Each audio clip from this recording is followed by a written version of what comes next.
औज़ुबिल्लाहि मिनश्शैतानिर्रजीम बिस्मिल्लाहिर्रहमानिर्रहीम अस्सलामु अलैकुम व रहमतुल्लाहि व बरकातुहू। शे नशीन पर तशरीफ़ फरमा all India Muslim personal board के सदर हज़रत मौलाना खालिद सैफुल्लाह रहमानी साहब, जमीयतुल उलमा के मुफ्ती ज़ुबैर साहब, जमात इस्लामी हिंद के तेलंगाना के सदर,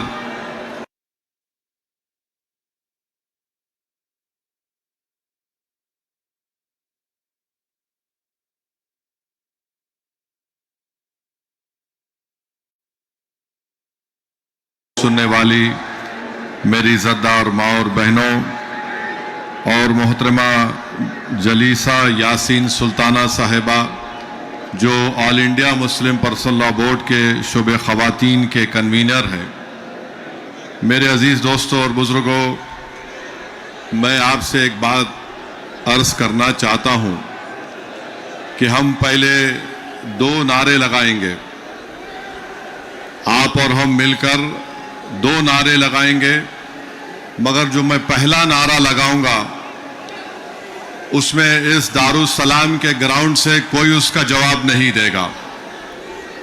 सुनिए, जो पहला नारा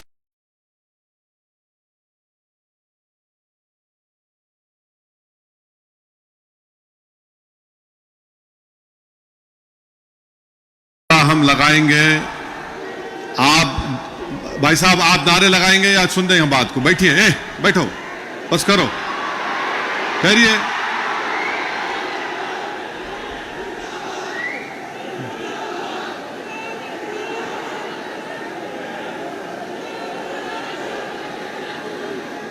इस ग्राउंड में जितना मजमा है अल्हम्दुलिल्लाह उससे ज़्यादा बाहर है, तो ये ज़रूरी है कि हम उनकी आवाज़ भी सुने।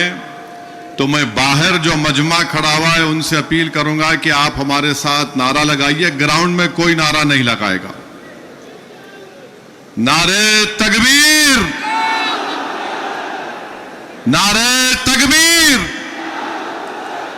अब हम सब मिलकर लगाएंगे, नारे तकबीर, नारे तकबीर। अब आपसे तीसरी बात यह करना है, आपके पास सेलफोन है, जरा खोल के लाइट जलाओ,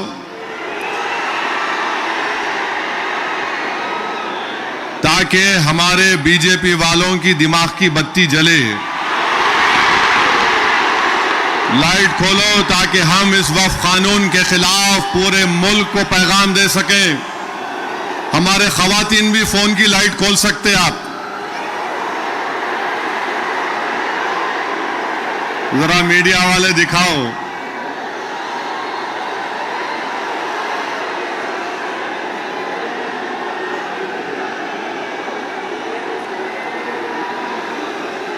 अब जरा जेब में रख लो फोन को। आपसे अहम बात यह कह रहा हूं कि अब जब जलसा खत्म हो के यहां से आप निकलेंगे, आप लोग पुरअमन तरीके से अपने अपने मुकामात को जाएंगे। आप झंडे लहराते हुए नहीं जाएंगे, सब्र और तहम्मुल का मुजाहरा करते हुए सरजमीन हैदराबाद के अमन को और मजबूत करते हुए आप यहां से जाएंगे। जाएंगे ना आराम से इंशाअल्लाह। और घर को जाके बैठना नहीं, ईशा की नमाज गोल नहीं करना, ईशा पढ़ना है मेरे को भी और आपको भी, तो ईशा भी पढ़ेंगे ना आप।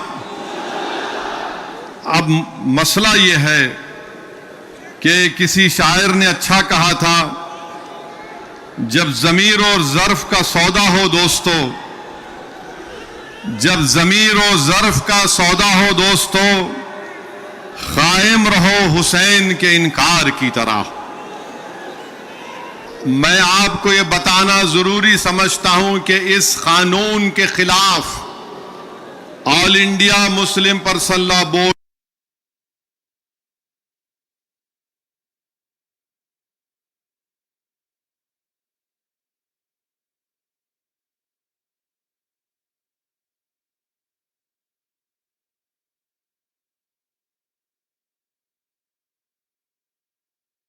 हम सिर्फ अपने कब्रस्तानों को या ईदगाह को बचाने के लिए एहतजाज नहीं कर रहे, हम एहतजाज इसलिए कर रहे हैं कि जो सियासी ताकतें आज इस मुल्क पर हुक्मरान हैं वो हमको मिटाना चाहते हैं और हम उनको ये बताना चाह रहे हैं कि हम अपने आप को मिटने नहीं देंगे। इंशाअल्लाह ताला जमहूरी तरीके से तुम मिट जाओगे। हम उनको बताना चाह रहे हैं कि हम झुकने वाले नहीं हैं। हम अंग्रेजों की 200 साल की गुलामी को कबूल नहीं किए, तो हम तुम्हारे इख्तिदार में तुम जो बैठे हो और तुम ऐसे कानून बना रहे हो जो हमारे आईन और संविधान के फंडामेंटल राइट के खिलाफ है। मैंने पार्लियामेंट में उस कानून को फाड़ा तो सिर्फ अपने तौर पर नहीं फाड़ा, बल्कि भारत के गयूर तमाम हिंदुस्तानियों की तरफ से उस कानून को फाड़ा, जो हिंदू भी है, मुसलमान भी है, सिख भी है, ईसाई भी है, जो आज भी इस मुल्क की खूबसूरती को पहचानते हैं। भारत की खूबसूरती उसका इत्तेहाद है, भारत की खूबसूरती उसका भाईचारा है। भारत की खूबसूरती नरेंद्र मोदी नहीं है मेरे अजीज दोस्तों और बुजुर्गों। भारत की खूबसूरती उसका भाईचारा है। भारत की खूबसूरती उसकी मस्जिद भी है, मंदिर भी है, दरगाहें भी है, खानकाएं भी हैं। और जो लोग इस भाईचारगी को खत्म करना चाहते हैं वो भारत को कमजोर कर रहे हैं। तो हमारा एहतजाज इसलिए भी है कि वो लोग जो हमको सफ़े हस्ती से मिटाना चाहते हैं, हम उनको पैगाम देना चाहते हैं कि हम मिटने वाले नहीं हैं। मैं बार बार कह चुका हूं, जब तक हम दुनिया में जिंदा है कयामत नहीं आएगी। जिस दिन हम चले जाएंगे सूर फूका जाएगा, याद रखो।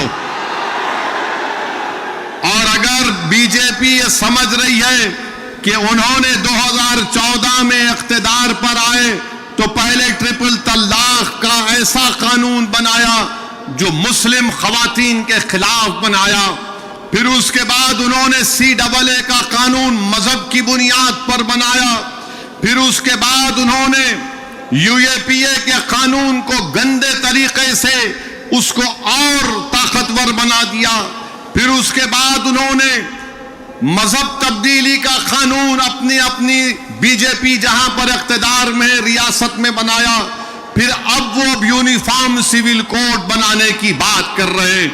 11 साल से नरेंद्र मोदी सिर्फ मुसलमानों की मजहबी शनाख्त पर हमला कर रहे हैं। 11 साल से नरेंद्र मोदी सिर्फ मुसलमानों की मस्जिदों को छीनने की कोशिश कर रहे हैं।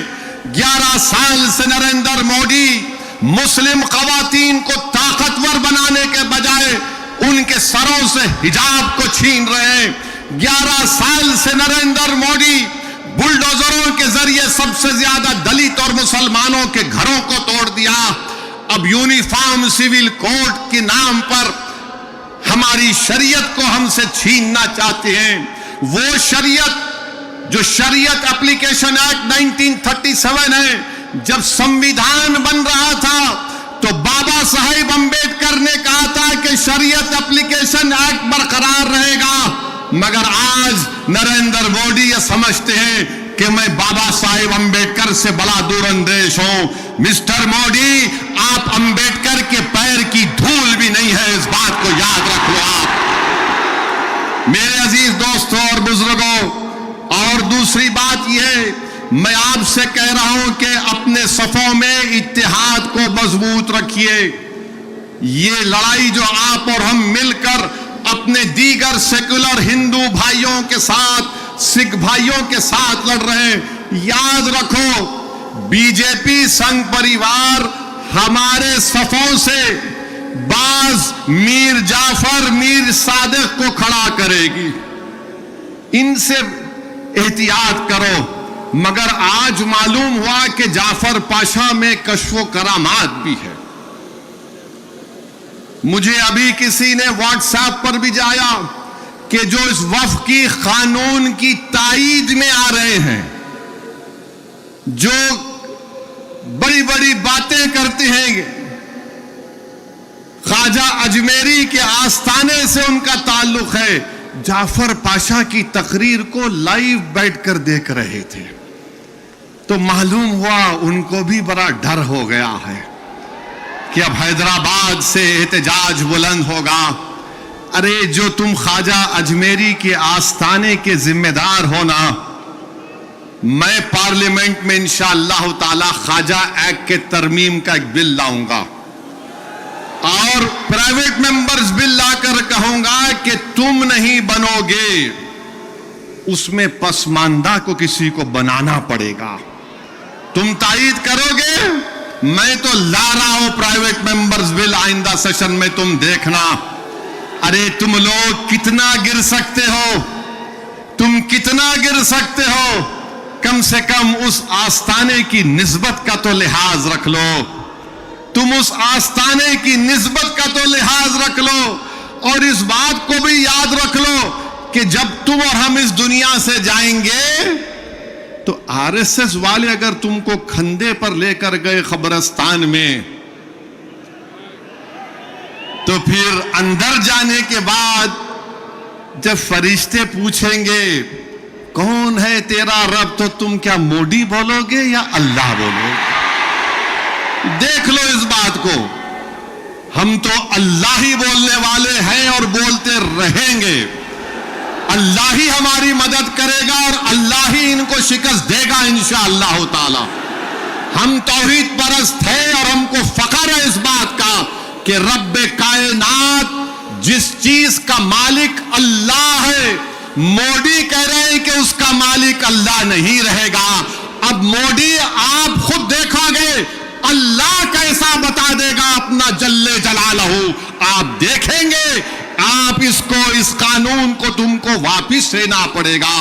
जिस तरह हमारे किसान भाइयों ने हमको रास्ता दिखाया, हम उसी रास्ते पर एहतजाज करेंगे। जब तक कानून वापिस नहीं होगा, भारत में पुरअमन एहतजाज होगा। आप तैयार हैं कि लंबी जमहूरी लड़ाई लड़ने के लिए, या फिर कोका कोला की तरह उड़ के फिर ठंडे तो नहीं बैठ जाएंगे? क्या आप तैयार हैं जमहूरी एहतजाजी लड़ाई लड़ने के लिए? अगर आप तैयार हैं तो आप अपने आप से वादा कर लीजिए कि जब तक ये काला कानून वापिस नहीं होगा, हम एहतजाज करेंगे, हम पीछे नहीं हटेंगे, पुरअमन एहतजाज हमारा होगा। याद रखो मेरे अजीज दोस्तों और बुजुर्गों, हम अल्लाह जिस जमीन का, जिस जायदाद का मालिक है, उसकी हिफाजत के लिए आगे बढ़ रहे हैं। हम अल्लाह के घर की हिफाजत के लिए आगे बढ़ रहे हैं। हम औलिया अल्लाह के आस्थानों की हिफाजत के लिए आगे बढ़ रहे हैं। हम अपने ईदगाहों की हिफाजत के लिए आगे बढ़ रहे हैं। और याद रखो इंशाअल्लाह ताला अल्लाह हमारी इस कोशिशों को कबूल करेगा, अल्लाह हमारे इस ईसार को कबूल करेगा। हम जो कुछ भी कर रहे हैं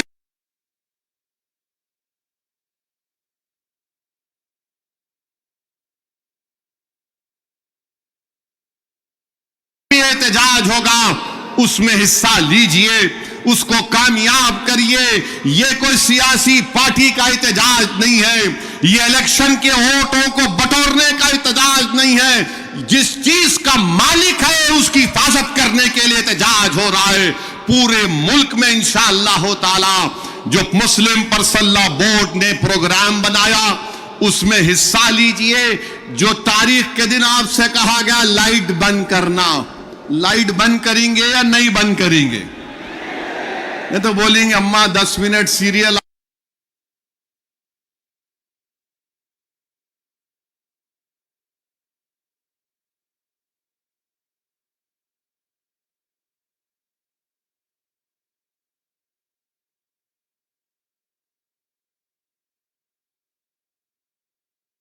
खड़े होना है अपने हिंदू भाइयों के साथ, अपने सिख भाइयों के साथ।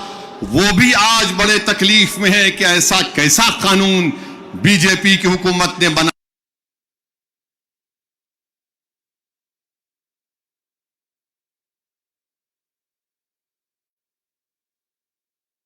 वो हमारे दीनी भाई हैं मेरे भाई। खुदारा उनके बारे में कोई गलतफहमी मत रखिए। मैं आपको बता रहा हूं, नरेंद्र मोदी ने इस मुल्क को गुमराह किया। मैं और अब्दुल्ला साहब, हम लोग पार्लियामेंट की कमेटी के मेंबर थे। Mister Abdullah, I am saying to the people of Hyderabad and to the people of India that during the deliberations of the joint working committee, the Bora community had come, Dawoodi Bora community had come to the committee along with King's Counsel Mr. Salve, Harish Salve, and they had given a representation. You remember, they wanted exclusion from the Waqf Act. They had clearly said, we have nothing to do with this bill. The Dawoodi Bora had clearly stated that in 1962 the Supreme Court has given them a definite definition of religious denomination. The Dawoodi Bora have said, if you remember, that they believe in the concept of Dail Mutlaq. And this Waqf bill goes contrary to that. It is part of their faith. मैंने ये कहा कि अपने दाऊदी बोरा भाइयों की ईमानदारी पर हरगिज शक मत करो। नरेंद्र मोदी हमारे इत्तेहाद को कमजोर करना चाहते हैं। दाऊदी बोरा के लोग पार्लियामेंट की कमेटी के पास आए थे, लंदन से मायानाज वकील किंग काउंसिल जनाब हरीश साल्वे साहब को लाकर पार्लियामेंट की कमेटी के सामने कहा कि हम 2024 का कानून नहीं चाहिए, हमको वक्फ से अलहदा करो। क्योंकि दाऊदी बोरा जो एक शियाओं की ब्रांच है, उन्होंने कहा कि हमारे पास दाइल और मुतलक है। उनके जो रूहानी पेशा है मुफद्दल साहब, अल्लाह उनको सलामत रखे, वो उनकी मौजूदगी में कोई मुतवल्ली नहीं हो सकता। लिख कर दिया उन्होंने कि हमको इस वक्फ एक्ट से लेना देना, नियम को निकाल दो। तो ये इनको बुलाया गया, मोदी ने बुलाया इनको, और नरेंद्र मोदी ने कितना गुमराहकुन बात की। बैठ के कहा कि मैंने 3 साल पहले ये बिल बना दिया, आप लोगों को नहीं मालूम होगा, मैंने भिजा दिया आपको और कहा कि कॉमा फुल स्टॉप लिख दो। मोदी ये पैगाम दे रहे हैं भारत के सेकुलर हिंदू भाई बहनों को, सिखों को और मुसलमानों को, मैं तो नहीं लाया ये बिल, ये तो ये लोग बोल के लाया मैं। आप समझ रहे हमारी बात को? और हम जब कमेटी में थे, हम मिनिस्ट्री ऑफ माइनॉरिटी अफेयर से पूछे कि कानून तुम क्यों लाए, क्या तुमने मुसलमानों से बातचीत की, क्या तुमने इस बिल के बारे में बात की? एक वर्ड नहीं बोल सके वो लोग। The committee when called the Ministry of Minority Affairs, they didn't have anything to say. Why did they bring this bill? You are witness to it. अब मोदी इन दाऊदी बोराओं को बदनाम करने के लिए, पूरे देश में पैगाम देने के लिए कि देखो मैं तो 3 साल पहले उनको बिल दिया था। मेरे भाई, ये साजिश है हमारे इत्तेहाद को कमजोर करने के लिए। मोदी जी, आप शतरंज की चाल खेल रहे हैं, हम भी जानते हैं शतरंज कैसा खेलना सियासत में। डॉक्यूमेंट्स है, आज मैं एक्स पर सोशल मीडिया पर डॉक्यूमेंट्स डाल दिया हूं। दाऊदी बोरा लोगों ने कमेटी को दिया, वो 1924 से कह रहे हैं कि हमको वक्फ कानून में मत रखो, क्योंकि हमारा जो जुरिस्प्रूडेंस है, हमारा जो फिक्र है, वो दाइल मुतलक के ऊपर है। तो आपसे अपील कर रहा हूं कि अपने दिमाग में 1% भी दाऊदी बोरा हमारे दीनी भाइयों के खिलाफ कोई शक मत करिए। वो तो नहीं चाह रहे थे, इनको तो पप्पा जी बुला के बोल दिए आपको वजह से करा मैं।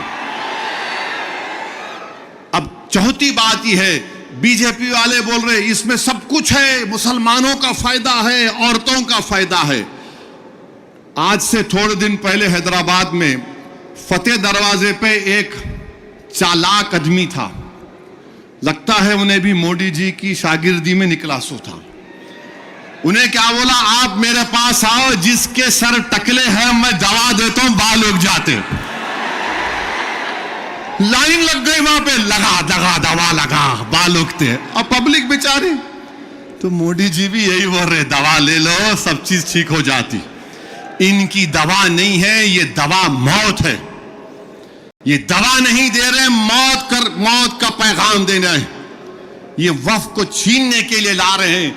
आप सोचिए, दाऊदी बोहरा लोगों ने सेक्शन 2 लिख कर दिया, तो मोदी ने क्या किया, दाऊदी बोहरा का नाम लेके सेक्शन 2 बना के उस भारत के दौलतमंद आदमी जिसने हमारे खोजा भाई, ये भी शियाओं का एक ब्रांच है, खोजा ट्रस्ट से खरीद कर 21 करोड़ में अपना आलीशान महल बना लिया।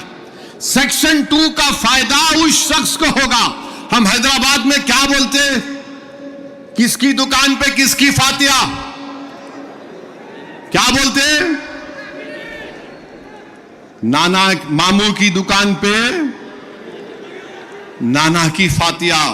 तो दाऊदी बोहरा को सामने रख के मुकेश भाई की फातिया पढ़ दी है इन्होंने काम कर दिया। सेक्शन 2 से उनको फायदा होगा। तो आपको और हमको मुत्तहिद रहना है, शिया सुन्नी इत्तेहाद को मजबूत रखना है। आप शिया सुन्नी इत्तेहाद को मजबूत रखेंगे ना मेरे भाई? ये all India Muslim personal board के प्लेटफॉर्म पर शिया भी है, सुन्नी भी है।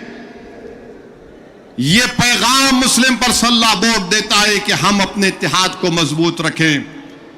दाऊदी बोहरा को मोदी धोखा दे दिए, उनके नाम को इस्तेमाल करके मुकेश भाई को बोले लो गुलाब जामुन खाओ एंड बी हैप्पी।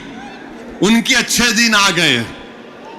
तो मेरे अजीज दोस्तों और बुजुर्गों, छठी बात आपसे अर्ज करना चाह रहा था वो ये है कि सदर साहब ने बहुत सी बातें आपके सामने रख दी कि सुप्रीम कोर्ट ने रिलीफ दिया है, मगर आज भी हम वक्फ की जायदाद को खो रहे हैं। लिमिटेशन एक्ट अप्लाई हो गया, जो 12 साल से काबिज है वो मालिक बन रहा है। 6 महीने के अंदर पोर्टल पर चढ़ाना है, नहीं चढ़ाए तो वक्फ से चले जाएगा। वक्फ इवैक्यू प्रॉपर्टीज निकल गई हमारे हाथ से। 100 एकड़ जमीन है पंजाब हरियाणा में जो आज गवर्नमेंट उस पर काबिज हो चुकी है। रिपोर्ट आई कि उत्तर प्रदेश में 500 से ज्यादा वक्फ प्रॉपर्टीज को उत्तर प्रदेश की सरकार ने गवर्नमेंट की प्रॉपर्टी डिक्लेयर कर दिया। तो मेरे अजीज दोस्तों और बुजुर्गों, और इसमें एक है वक्फ औलाद अब नहीं कर सकेंगे आप। वक्फ औलाद के बारे में कह रहे हैं कि बच्ची का शेर मार के कोई वक्फ औलाद नहीं कर सकता। अरे मैं अल्लाह को दे रहा हूं, अपने बेटे बेटी को मालिक नहीं बना रहा हूं। क्या यह बात सच नहीं है प्रधानमंत्री जी कि हिंदू सेल्फ एक्वायर्ड प्रॉपर्टी में एक हमारा हिंदू भाई अपने विल के जरिए अपनी एक औलाद को या मोहल्ले में किसी को पूरी प्रॉपर्टी दे सकता है, मगर मुसलमान 1/3 से ज्यादा अपनी किसी औलाद को प्रॉपर्टी नहीं दे सकता। अब यह कानून जो है, अभी अगर कोई कलेक्टर मुतवल्ली को बोलेगा कि तुम दरगाह में उर्स नहीं करना, कलेक्टर मुतवल्ली को बोलेगा कि तुम आशूर खाने में इमाम बाड़े में मजलिस नहीं करना, कलेक्टर अगर कोई मुतवल्ली मस्जिद को बोलेगा कि तुम मस्जिद में अज़ान नहीं देना, और अगर मुतवल्ली नहीं सुनेगा तो कलेक्टर उसको 6 महीने की सजा दे सकता है। यह कानून है। अभी पहले कानून यह था कि अगर कोई वक्फ की प्रॉपर्टी को बेचता तो 2 साल की सजा, नॉन बेलेबल। अब मोदी जी बोल रहे प्यारे मैं राजा हूं, तुम लूटो बेल ले लो, 6 महीने की सजा काट के आ जाओ, मैं हूं ना। यह कानून बनाया गया है। तो मेरे अजीज दोस्तों और बुजुर्गों, यह वक्फ का कानून मुसलमानों के मफाद में नहीं है। यह वक्फ का कानून मुल्क के वफाद में नहीं है। यह वक्फ का कानून भारत के भाईचारगी के लिए नहीं है। झगड़े शुरू हो जाएंगे। मस्जिदों पर यह बोला जाएगा कि 500 साल पहले ऐसा था वहां पर, और ये बार बार बोलते टीवी पे, नहीं आपको वक्फ से क्या मिला? अरे क्या कोई आपके अम्मा के महर में आया जो हमसे पूछ रहे आप वक्फ से क्या मिला क्या नहीं मिला? हमारे को हमारी आखिरत मिलती वक्फ को बचाए तो।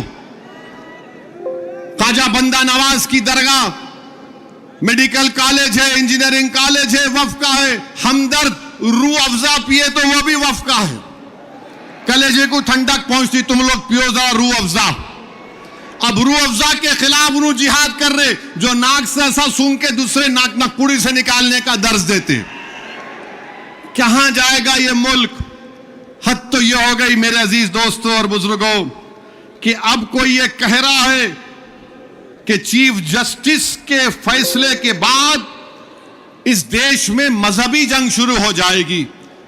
नरेंद्र मोदी जी, आप इख्तिदार पर हैं, आपकी पार्टी के लोग इस तरह की बात करेंगे? आप तो भारत के संविधान पर हल्फ लिए हैं कि इस देश में ये अंबेडकर का देश, ये मौलाना अबुल कलाम का देश, ये भगत सिंह का देश, अल्लामा फजल खैराबादी का देश, हुसैन अहमद मदनी का देश, महमूदुल हसन का देश, ये टीपू सुल्तान का देश। यहां बोल रहे मजहबी जंग शुरू हो जाएंगी। मोदी जी, बाबरी मस्जिद का फैसला हमारे खिलाफ आया तो क्या हमने ये जुमला कहा था कि मजहबी जंग शुरू हो जाएगी? हमने कहा था कि supreme court is supreme but infallible, but not infallible. Babri मस्जिद को तोड़ने वालों का क्रिमिनल केस का फैसला आया, किसी को सजा नहीं हुई। हमने कहा कि मजहबी जंग शुरू हो जाएगी। 5-5 साल से बच्चों की बेल नहीं रहे, उनकी मां बाप मर रहे हैं, मर गए हैं। हमने यह कहा कि मजहबी जंग शुरू हो जाएगी। CAA का कानून है, हियरिंग नहीं होती। क्या हमने कहा कि मजहबी जंग शुरू हो जाएगी? UAPA में डालकर हमको सड़ाया जाता है कि हमने जुमला कहा कि मजहबी जंग शुरू हो जाएगी। नरेंद्र मोदी जी, आपकी पार्टी के लोग कह रहे हैं कि रिलीजियस वॉर शुरू हो जाएंगी, मजहबी जंग शुरू हो जाएगी। किसको डरा रहे हैं ये लोग? अदलिया को डरा रहे हैं आप। इख्तिदार में रहकर अदलिया को डराएंगे आप।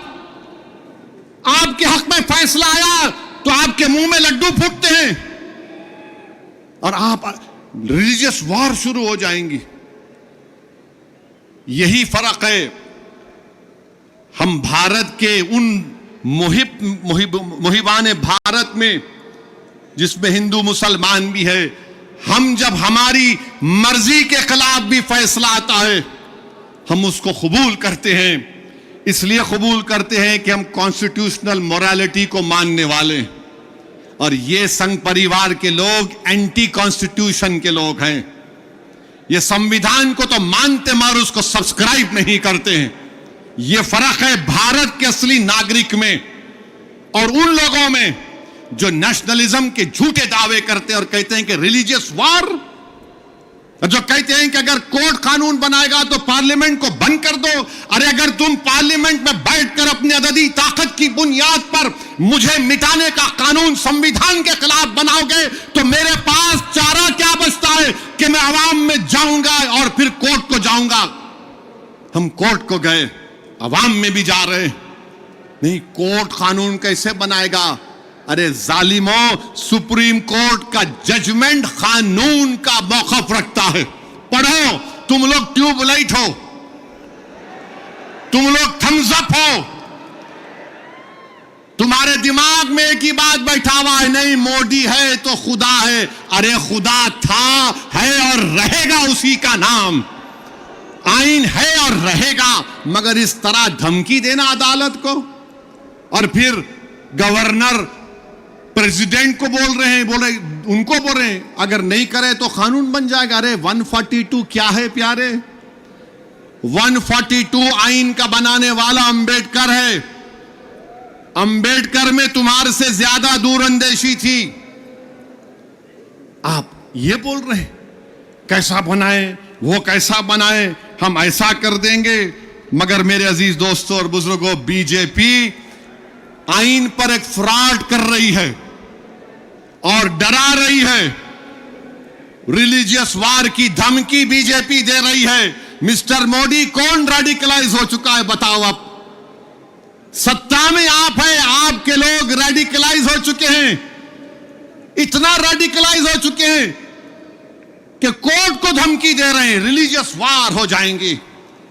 मोदी जी, अगर ये धमकी देने वालों को आप नहीं रोकेंगे, देश कमजोर होगा और देश कभी भी माफ नहीं करेगा। आज सत्ता इख्तिदार आपके पास है, कल नहीं रहेगा इंशाअल्लाह ताला, कल नहीं रहेगा इंशाअल्लाह ताला।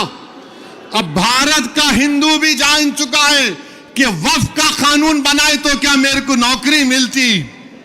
हिंदू जान चुका है कि मुसलमानों की नफरत को दिखाकर, मुसलमानों को डराकर वोट बटोरती आई बीजेपी। दिखाने के लिए कुछ नहीं है।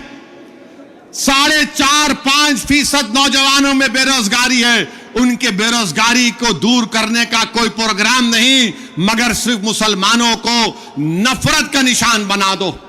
तो मैं हमारे हिंदू भाइयों से भी अपील कर रहा हूं, जो आपके एंडोमेंट बोर्ड के लिए अच्छा है वो हमारे लिए भी अच्छा होना चाहिए। जो सिख गुरुद्वारा प्रबंधक कमेटी के लिए अच्छा है वो हमारे लिए भी अच्छा होना चाहिए। हमारा मुतालबा सिर्फ यही है कि हम अपनी वक्फ की जायदादों की हिफाजत कर सकें। और ये लोग बोलते नहीं, वो उन्होंने ऐसा कर रहे, आजकल मुझ पर भी उंगली उठा रहे। मेरे भाई, मेरी उम्र दरियाफ्ती की नहीं है अब। और तुम याद रखो, तुम जो कुछ बोल रहे हैं ना, मैं सियासतदान भी हूं और आधा वकील भी हूं। तो तुम्हारा वीडियो है मेरे पास, तुमको हैदराबाद आना पड़ेगा प्यारे। तुमको शॉपिंग कराएंगे। You want to see shopping, will show you shopping. जो बोले जा रहे। अगर हम अपनी जबान से बोलना शुरू करें ना, तो तुम्हारा लुत्फा कहां से आए बोल सकता हूं मैं। याद रखो, माफ करना, उलमाए कराम की मौजूदगी में बोल रहा हूं। वक्फ की कानून की मुखालिफत किस बुनियाद पर की जा रही है आप देखो। ये हो जाएगा, वो हो जाएगा, कुछ नहीं होगा, सिर्फ जायदादों को लूटने के लिए किया जा रहा है। तो इंशाअल्लाह ताला जो पर्सनल लॉ बोर्ड का एहतजाज पूरे तेलंगाना में होगा, मुल्क में होगा, अब तालकटोरा स्टेडियम में भी 22 को होगा। मैं हमारे तमाम से अपील कर रहा हूं, इसको कामयाब करिए। आपसे भी अपील कर रहा हूं कि हमको एक लंबी लड़ाई लड़ना है जमहूरियत में। कानूनी लड़ाई लड़ रहे हमारे वकील, अल्लाह हमारे वकला को सलामत रखे, अल्लाह उनको और हिम्मत दे, और अल्लाह हमको हिम्मत दे, अल्लाह हमारे ईमान को सलामत रखे। याद रखो मुसलमानों, बगैर ईमान के हम एक जिंदा लाश की तरह हैं। बगैर मस्जिदों के हम कुछ नहीं हैं। बगैर जायदादों के जिसका मालिक अल्लाह, अगर कोई और कब्जा कर लेगा तो हम क्या जवाब देंगे रब्बे कायनात के सामने। थोड़ी तकलीफ उठाना पड़ेगा। आज मगरिब की नमाज पढ़ते वक्त इस चादर के नीचे कंकर हमारे घुटनों को चुबा रहे थे, और हम उम्मीद कर रहे थे कि इमाम साहब जल्दी नमाज खत्म कर लेंगे।